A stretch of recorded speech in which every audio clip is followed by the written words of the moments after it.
ఇదిగో అండి ఉల్లిపాయ, పచ్చిమిరపకాయ, ఎల్లుల్లిపాయ వేసానండి. ఇదిగో వామండి, నల్ల జీలకర్ర అండి, అల్లం అండి, ఎల్లుల్లిపాయ అండి, నిమ్మకాయ అండి, ఇదిగో ఆవాల నూనె అండి, ఇదిగో ఉప్పు అండి. ఇదిగోండి శనగలు పచ్చి శనగలు వేగింటారు కదండి, ఇసుకలో వేగించి తొక్కలతో పాటు ఆడింతారండి. దాన్నే సత్తు అంటారండి. దీన్ని చేసు తింటే చలికాలం చాలా బలమండి. వేసి బాగా కలుపుకోవాలండి.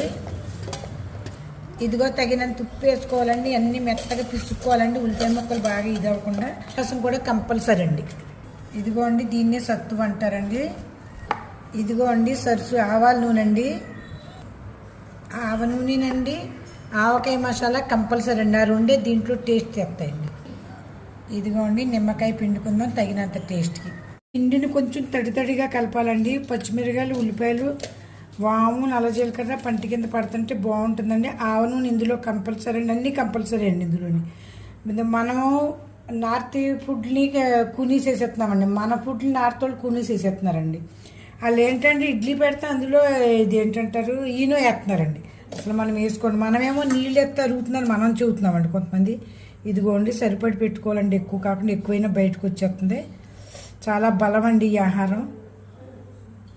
ఇదిగోండి ఎక్కడ గ్యాప్ లేకుండా ఇలా చెయ్యాలండి. అప్పుడు బయటికి రాదండి మనం పెట్టింది. దీన్ని ఈ విధంగా పెట్టి రొట్టె చేసుకోవాలండి. కొద్దిగా పిండేసి, మేమైతే మల్టీగ్రేట్ పిండి వాడుతున్నామండి. ఇదిగోండి ఇలా పాముకుంటామండి. నూనె కానీ నెయ్యి కానీ వేసుకుని కాల్చుకుంటే అసలు చాలా బాగుంటుందండి. ఇదిగోండి రొట్టె వేసుకున్నామండి. దీన్ని చక్కగా కాల్చుకోవాలండి. కొంతమంది ఇడ్లీలకి చెప్పినట్టే మనం చూస్తున్నామండి నార్త్ సైడ్ ఫుడ్ని. పిండిలో ఉప్పు వేయాలి, నూనె వేయాలి, ఇది ఏం అక్కర్లేదండి. పిండి బాగా కలిపితే ఏం వేసినా వేయకపోయినా ఆ రొట్టె మెత్తగా వస్తుందండి. ఇందులో మేము శనగపిండి వేసామండి, జొన్నపిండి వేసాము, రాగిపిండి అన్నీ కలిపి చేసిందండి. ఇది మల్టీగ్రేట్ పిండి ఇంట్లో తయారు చేసుకున్నామండి. ఇదిగోండి ఆవకాయ మసాలా అంటే వాళ్ళు ఆవకాయ పడతారండి. వాము, జీలకర్ర, ధనియాలు అవన్నీ వేసి పెడతారండి. ఆవకాయ పట్టిన మసాలా వేస్తారనమాట. ఆవకాయ మసాలా అంటే పైనుంచి మసాలా ఉండదండి. ఇదిగోండి ఇలా దోరగా కాల్చుకుంటే మనం జర్నీల్లోకి చాలా బాగా పనికి వస్తుందండి. ఇదిగోండి ఇలా బాగా పొంగితే లోపల పచ్చి అంతా ఉడికిపోతుందండి. ఇదిగోండి